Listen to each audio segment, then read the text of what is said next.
loading up over black. Good morning, everybody. You're gonna notice two things right off the bat. One, no webcam because I forgot it, and two, it might sound like I got hit by a train, and maybe I did, but I think I might have COVID, so if you hear coughing, it's because I'm dying, and thinking about dying and mortality and all this, I'm like, we have a limited amount of time on this planet. And in thinking that, I'm like, you know what? Let's make a procedural clock. So in this tutorial, I'm going to show you not only how to make a good 3D looking clock, but one that actually plays either in real time or you can speed it up by a arbitrary factor.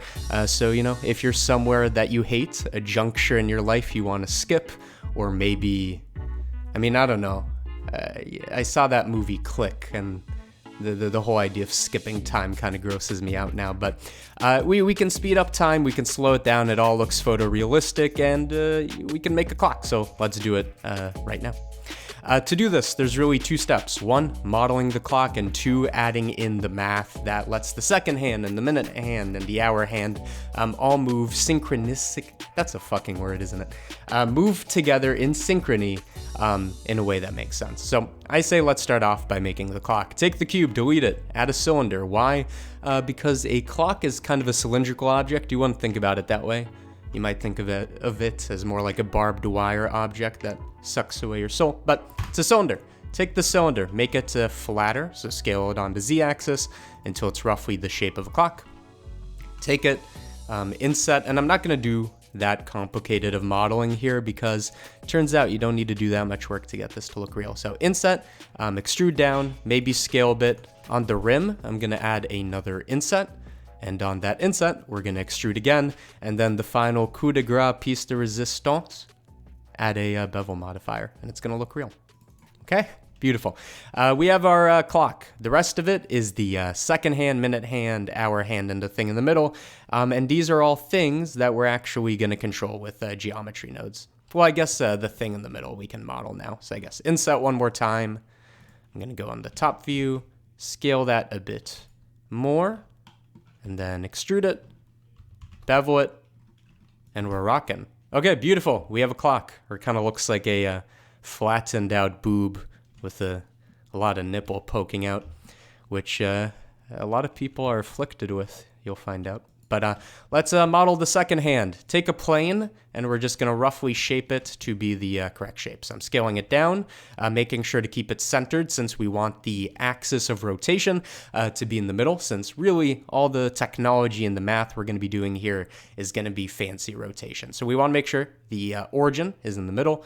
I'm going to scale this a bit, offset it a bit this way. If you look at what a clock looks like, you'll see it's kind of, each hand is kind of poking out the back a little. I don't really know how clocks are made. I think in the old days, it used to be a bunch of gears with literally the correct number of sprogs to be, 1/60 or 1/360 or whatever. Or actually, you can do gear math with multiplication, but that's not what this video is about. Nowadays, I think they use a cesium clock. Either way, it's poking out the back, long story short. So second hand looks like that. I'm going to make two duplicates. Actually, I should duplicate, right-click to make sure they're centered. One of these is going to be a seconds hand. Oh, here comes a cough. Fuck. I got some hot water to try to make it as painless as possible because I can't imagine what it's like to hear coughing through headphones. The sadists will know. Second hand, minute hand, hour hand, and they all look a bit different, so let's incorporate that. Second hand is a bit skinnier than the rest, so I'm going to make that a bit skinnier, make the tip also a bit skinnier, so it's kind of tapering off here. The minute hand, you'll find, it kind of depends on the clock you're using, but usually the minute hand's a bit shorter by the convention, and that is to say, well, it's kind of weird because minutes are shorter than seconds, and hours are shorter than minutes, but that's the shortest of them all.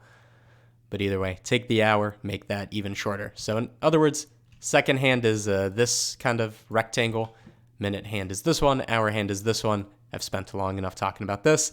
Now, let's make them move together with some math, which is actually kind of easy. I'm going to take the hours and the minutes and actually hide them because I'm going to reincorporate them in geometry nodes. So with the second hand, take this, go to geometry nodes, make a geonodes group. We're rolling. In the geonodes group, we have three things we need to do. First of all, we need to add some math to make the second hand rotate. You could do it in real time where you calculate the frame rate and all this. It's going to be the number of frames divided by the frame rate and all this. Whatever, you can do whatever you want with that. The minute hand is going to be that divided by 60, and the hour hand that divided by 3600, because it's 60 times 60. You know how it works. Okay, let's do those three things. First of all, with the minute hand, we are going to add a transform node. Again, group input is taking our input. What is it? It's the second geometry. And we're going to transform it. That's what's going to get outputted. So when we rotate, whoa, it's spinning. Magic's real. We need to do that 3 times. To incorporate the other 2 objects, which we hid the hours and the minutes, I'm just going to import those in using object info nodes. By the way, I'm using Blender 3.1 alpha. If you see nodes that I have and you don't, it's because you're living in the Stone Age. Update your Blender, you fucking dweeb. But I don't think any of these nodes are new, so shouldn't be a big deal. With the object info, we are going to import minutes, keep it on original. And this original relative shouldn't matter since they're all pointing upwards anyways, but keep it on original. And then for the other one, let's import in hours. So you can see when we join these together with a join geometry, so we can actually see all of them. Join 1, 2, and 3. We actually have all 3 pieces of geometry over here. And we don't want to rotate them together, of course, because, wouldn't that be the day where the hours and the minutes and the seconds are all the same length? Which is theoretically what's happened before the Big Bang and after the Big Crunch, or time ceases to exist. I don't really know. We don't want these to all be together. Each one should have its own transform node. Then we join them, and then we call it a day. Speaking of days, it's Friday, I believe. So congrats, everybody. We need 3 different transform nodes. First one, boop. Second one, boop. Third one, boop. Each one's going to have its own function relative to time for rotation. The first one, simple function. We actually have a node for this, a scene time node. We don't need a keyframe or do drivers or anything like this. Just use the scene time nodes. It's going to import in either the frame number or it's going to do that divided by frame rate calculation. Either way, you could try plugging this in directly, but you're going to notice, oh, it's too fast and it's moving on the Y and the x-axis, which is not what we want. We want it to be only on the z-axis, so let's correct for this. Easy thing we can do is use a Euler, rotate Euler. Euler was a mathematician in the 1400s, I think he was in the Renaissance, 1700s, and he came up with literally half the fucking math we have now. Literally, he made so much we stopped naming things after him because it's kind of like that kid who gets too many first place trophies and we know he's going to crush the morale of all the other students, but he's just better than everybody. Either way, rotate Euler, named after him, what it does is it's going to let us rotate on a certain axis, and also it's going to convert to radians, which is what this is using by default, into degrees. So, 2 birds, 1 stone. We're going to hit a lot of birds. Make sure this is set to axis angle, set to 001, so it's going to be rotating about the z-axis. Connect frames, so the angle is changing relative to the frame number, or you could do seconds on the z-axis and connect that to rotation, so that now it is going fast, but at least it's on the z-axis. To make it go slower, because we now have a explicit way to represent time, we can literally just take this, math, divide it by, let's say, 10, and you're going to notice it's going in the wrong direction, but whatever. We divide it by 10, it goes 10 times slower. It's like we're taking time and making it slower, which you can do by eating well, going to sleep on time, socializing, and probably not smoking weed. But it is going the wrong way, which is not good. You're going to get a, what the fuck is that movie? The one with the guy who becomes younger. A Curious Case of Benjamin Button. We don't want that. Take a negative, put that in there. So now we are reversing the flow of time. The reason this happens is by convention. I guess we rotate counterclockwise, but we want clockwise for our clock. So make it a negative. But again, the magnitude of this is going to determine the speed. Only other thing to notice, and I know I'm just rambling too much about something simple. Only other thing to notice, when we go to frame 1, you're going to notice there's a bit of offset here because we don't start at frame 0. We start with 1 frame, which is going to give us some degree of rotation. If you want it to start right at the beginning, take a math, subtract 1. So it's as if we're starting at frame 0, and then we have this. Beautiful. Next order of business is the minute hands. Another rotate Euler. It's going to be super simple, right? Oh, and by the way, I took a math class one time, and the first time I saw Euler, I'm like, Euler, like anybody would. That's what it's spelled like. And that math teacher scolded me. I did not like her for that tiny bit. But then afterwards, I came to like her, but that was an embarrassing moment. Either way, we're going to have another rotate Euler for the minute hands. It's going to be based on the same function, but minutes go how much slower than seconds? 60 times, at least on the East Coast. I don't know what you Californian fucks do. So take it, divided by 60, and now we have a rotation function that should work for minutes. So take it, connect it to the rotation transform. So seconds rotate, and you can see minutes, once we add in the texture, will be more evident, go 60 times slower, which is correct, minus some rounding errors with the frame rate and all this. Similarly, you take this one more time. We divide again, this time by not 60, but it's going to be 60 times slower than the minute hand. So it's kind of like a geometric 60 times 60 thing. So 3600, take that, connect it, and take this and connect it to the rotation so that seconds move, the minutes 60 times slower, and the hours are rotating. You can barely tell, but they are. To have this be more evident, we can just speed up time because we have control of that. So now the seconds are going much faster, and the minutes are moving, and the hours are moving. Now we're going to add the texture and the clock face and all this, but those of you that are observant, and maybe a bit too observant, are going to notice or kind of think about how, yes, hours are kind of 3,600 times slower than seconds, but we're on a clock face. So there's kind of like a caveat here where it's kind of difficult to explain. Yes, it should be 3,600 times slower, but you're going to notice that once we add in the clock face, it's not actually lining up. It's actually not moving quickly enough, and this is because of how the clock is oriented. Long story short, we're going to end up dividing this number by 5 or multiplying it by 5 to correct for this. But before we do that, let's actually visualize this so you can see what I'm talking about.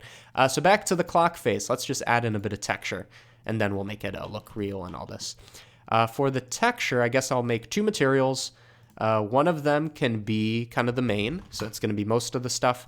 And then the rest of this is just going to be a material for the clock face, because I want to separate these materials. For the clock face, we're just going to import an image texture. By the way, before I started this tutorial, let's wind back the clock a little. Look up a clock face. I downloaded an image of a design. I didn't want to make my own. You can use this one. You can use this one. It doesn't matter. Or you can, design your own. Become a graphic designer. I hear it's lucrative.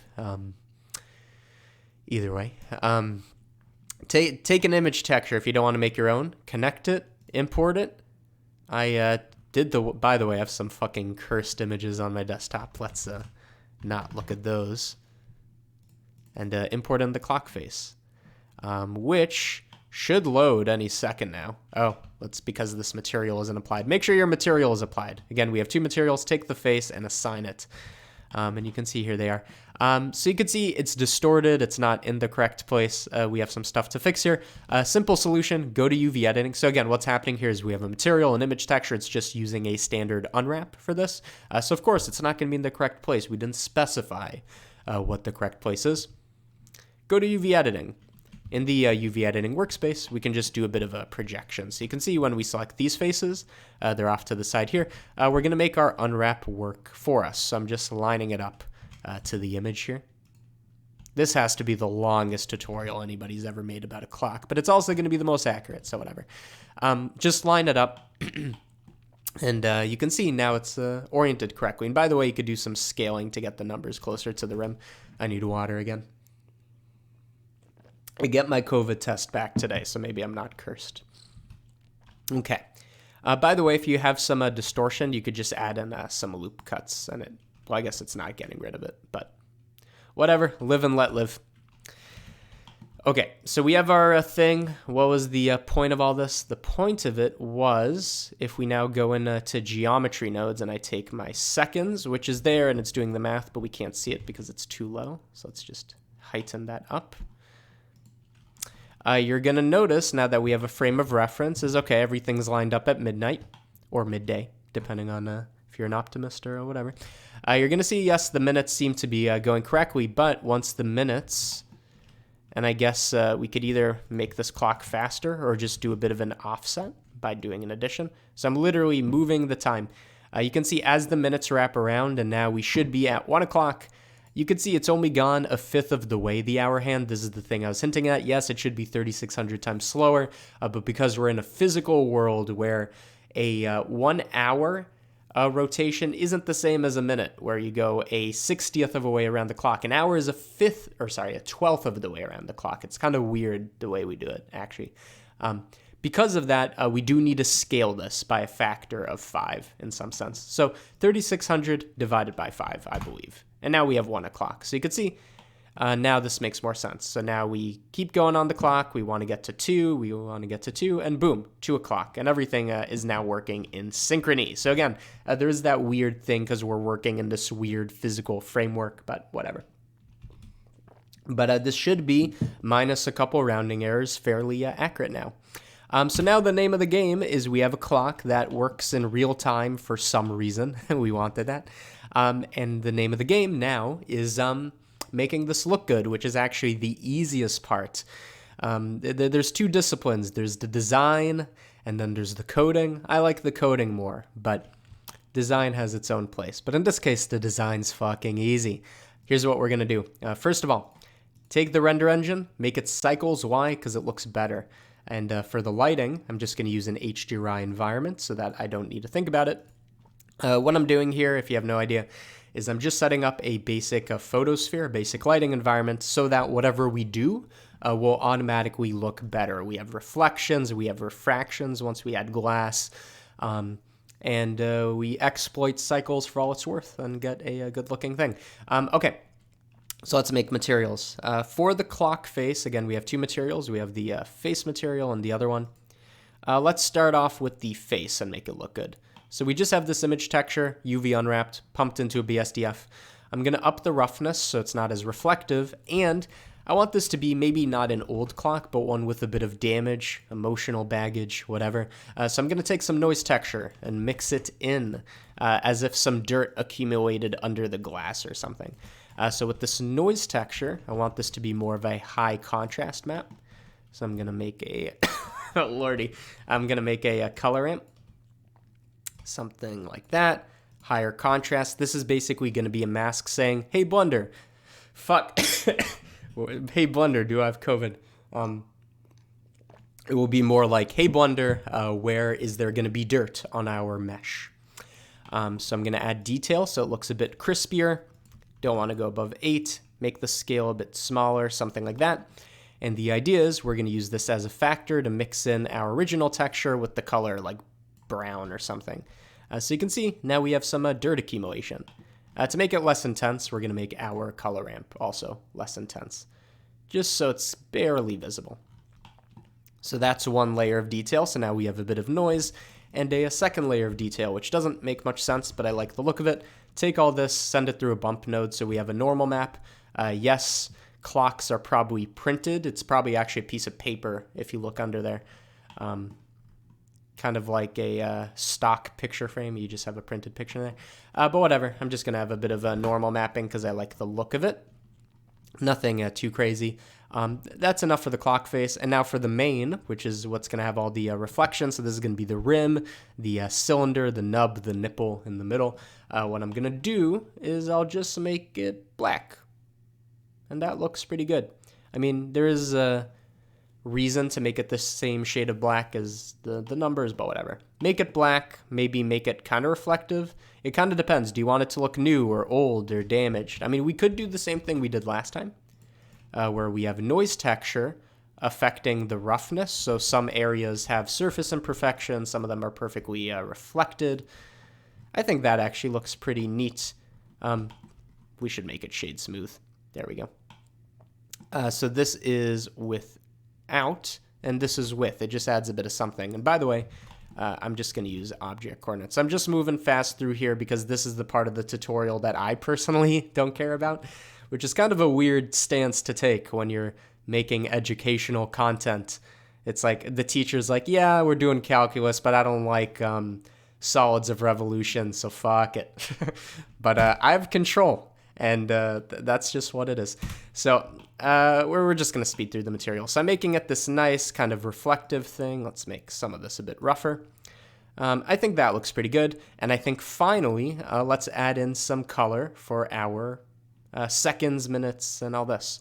By the way, because this is a geometry nodes thing, at least that section of it, again, we did all this technology for the rotations. We need to set materials manually. So we're going to set 3 materials, one for the seconds hand. Again, that's our first rotation, minute, hour, and I'm going to make it quickly. So for the minute and hour, I think we can just kind of reuse our black material. And for the seconds, I'm going to make a copy of it that I'm going to call red. Use this for the minute hand, and the only difference is I'm going to take the base color and make it a nice shade of red, which I think looks pretty good. So there you go. I think final thing that will make this look good, of course, is you take a circle. Let's see this in wireframe so we can actually see it. We have a circle. Let's make it high res. Take the circle, bring it up. In edit mode, hit F to fill it, or you could have just filled it by n-gons to begin with. And what I'm going to do is I'm going to use this to kind of make a glass surface, because you'll notice clocks are sometimes exposed, but the fancy ones in schools that have a budget tend to have a bit of a glass thing. So let's make that. We're going to call this material glass. All we need to do, take the transmission, bring it up, take the roughness, bring it down, take the color, make it perfectly white. That's how you make glass. To make it more physically accurate, in edit mode, just extrude it a little to give it a bit of thickness so the light has some room to refract through. And there we go, we have a clock. So what's the takeaway of this tutorial before we end this? So we made a physically, oh, I'm so hungry. We made a physically accurate in the way it looks clock, but also physically accurate in the way it moves, which I think was the interesting part of this tutorial. But the main thing I want you to remember is this node right here. Yes, it's negative for the reasons we talked about, but in terms of its magnitude, we can literally control the speed of this, right? If I make it -10, we're literally slowing it down, but the relationship is maintained. We can speed up, slow down time, and make it all physically accurate. And I guess one more thing, cherry on top, this one's for free. I mean, I guess the whole thing's for free. But if you want your second hand to not be perfectly smooth, like, some clocks, they kind of click to the nearest dash. You know what I mean? This one's kind of a nice smooth clock, more expensive, the cesium clock thing. But the original gear ones would click. If you want to, include that in, this is actually super simple to do. The angle that determines the seconds, we're just going to do a bit of a manipulation. We're going to snap, which kind of makes sense. Even if you don't know what snapping means mathematically, you can imagine, yes, snapping. We want to snap to the next number. It makes sense, right? We want to snap not to 0 or 60. So you can see when we set it to 1, it's doing big gaps.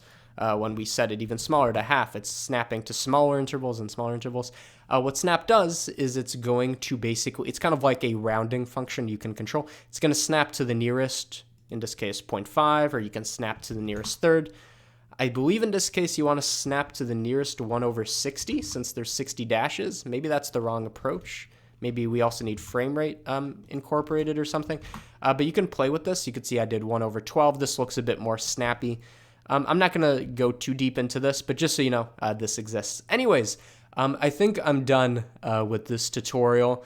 I feel like the more I talk, the more the COVID creeps in and the worse I feel. I haven't eaten anything either, so maybe that's it. But either way, hopefully you enjoyed this tutorial. What did you learn? You learned how to make a very attractive, a handsome, a take it to the school dance clock with the technology, the math underneath. And if you want to get this clock without making it yourself, you lazy fuck, there's a Patreon link in the description. You can get the blend file for this, or I've uploaded a couple hundred blends at this point, over 3 years. Get anything from a clock to abstract motion graphics to what else? I think one time I made an origami dragon for some reason to a photorealistic scene for what? I can't even remember. Thinking is too much work. Either way, there's a link in the description if you want to get blend files, if you want to get tutorials early before other people. I don't know why this is an attractive benefit, but some people seem to like it. That exists as well. And also exclusive tutorials once a month. I take you behind the curtain, give you a private lap dance, except instead of lap dancing, it's just more geometry nodes that goes more in depth. I haven't done one for this month, but I've been thinking about it, and I think for this month, my exclusive tutorial, I want to do kind of this loading animation screensaver, but it uses kind of like the game of Snake, if you know what that is. It uses the logic from it, but procedurally. So if that gets your lips wet and all that, link in the description. Either way, you learned how to make a clock. I'm going to go eat something. Thank you for listening. Thank you for watching. See ya. How long was that? 25 minutes. What the?